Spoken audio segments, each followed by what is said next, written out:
everybody, this is Dave with SpinnerX Studios and welcome to the channel. And today we got an original art haul, but we're going to talk about also in connection with the art, did Marvel mess up this cover in producing the actual cover to the comic book? And so we'll kind of look at that at the end, but in front of you, you have Predator versus Wolverine, issue number 2. And this particular cover is a variant cover by Gary Frank, an artist who, if you've watched my channel for a number of years, know that I like to follow, and I have some original art from Gary. But real quick on Predator, 1987 is when the Predator film came out, starring Arnold Schwarzenegger. And of course, Arnold, I think he was well into his height of his career back then in action films primarily, as you guys know.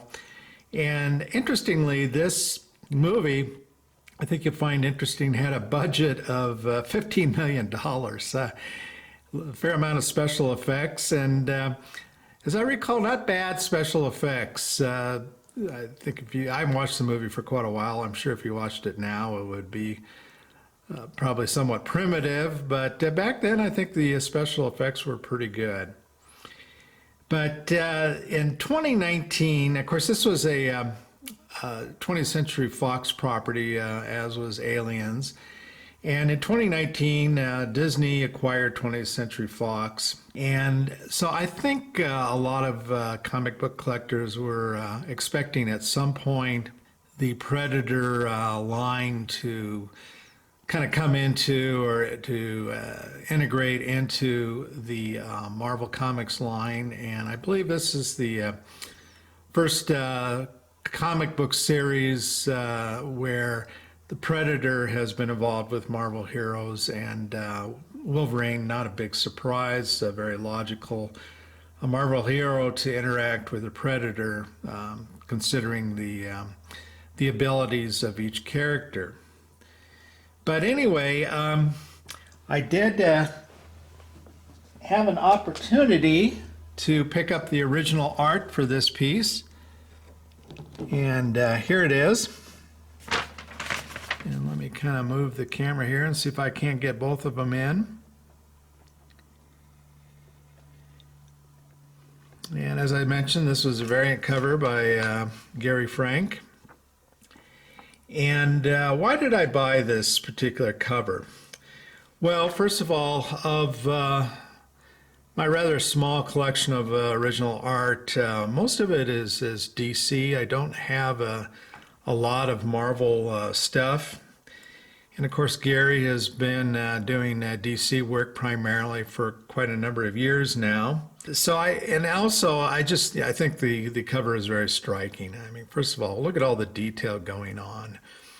Great drawing of the Predator and Wolverine, but then you've got all of this war type stuff happening with the soldiers, and look at that cool tank in the background.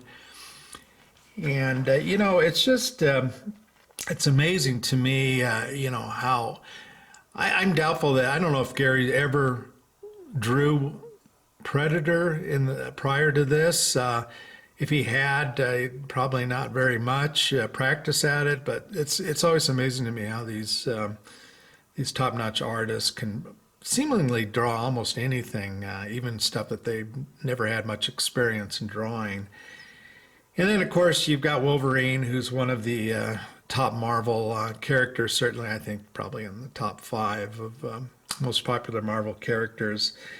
And then finally, Gary Frank, along with a number of other DC people, Jeff Johns, Jason Fabok, the very popular Batman artist, Brian Hitch, and a few others, at the New York City Comic Con back in October, they announced that they were leaving DC and were going to start their own company called Ghost Machine, and that they were going to be exclusive to this new company of theirs. So, you know, I kind of thought it was maybe a final chance for me to pick up a Marvel piece that Gary had did. Moving on to the second part of this video.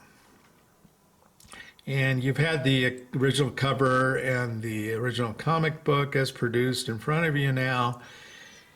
And let's take a look at what I view as some problems with the production of this comic book cover. And I think I can break it into two parts. And the first part is, let's take a look at, it's got way too much going on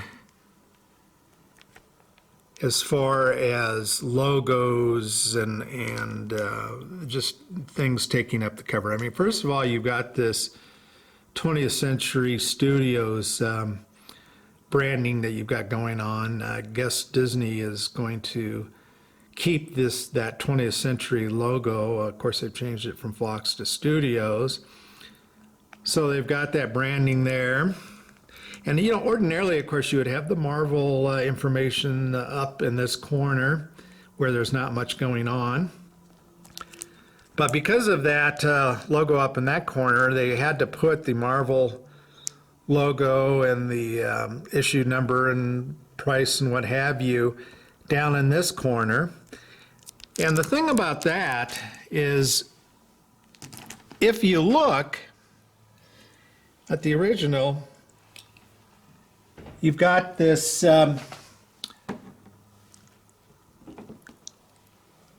this soldier down there, kind of in a foxhole. He's holding his rifle. But unfortunately, in the comic cover as produced, you can see that the good part of him has been cut off here. So you're missing all of that detail.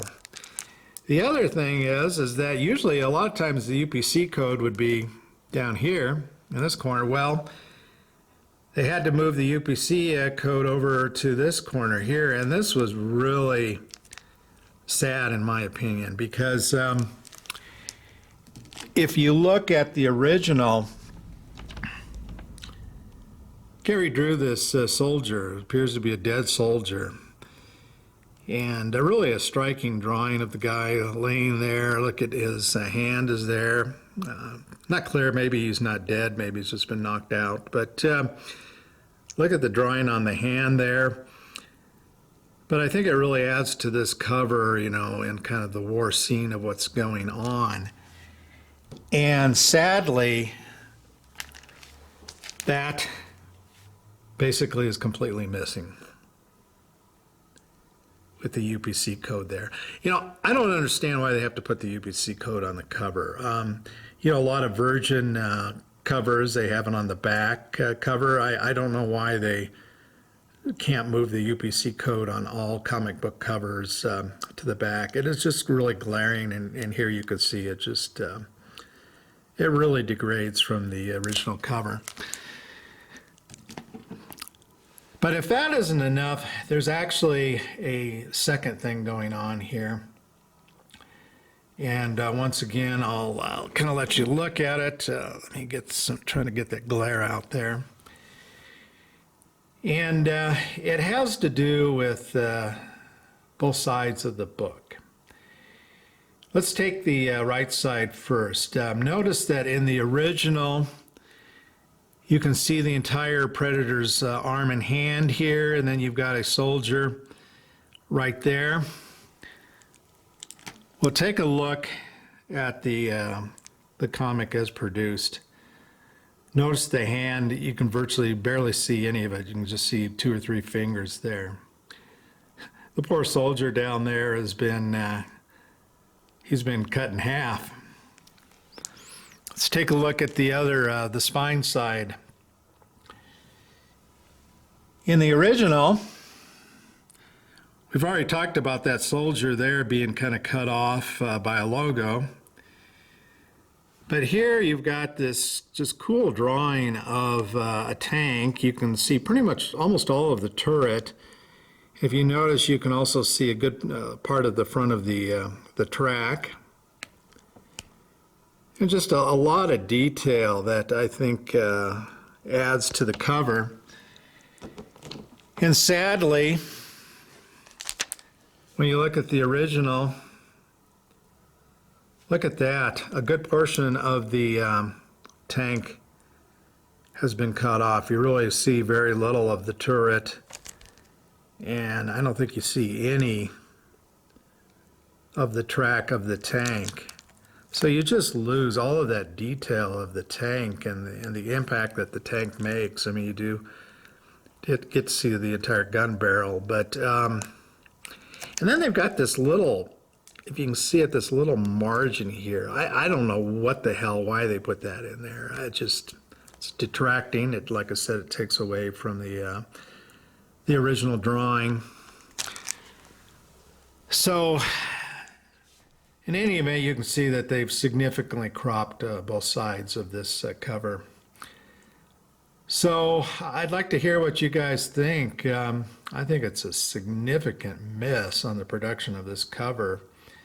I think the items that we just pointed out, or I just pointed out, are a major detraction from what was otherwise a very cool cover. And, you know, it still has good imagery, obviously, of Wolverine and the Predator, but I don't know. You know, it's not clear to me why they had to crop these sides like this, especially in this digital day and age where they can shrink things. But in any event, I'd be curious about your comment on this original art and the production of the cover.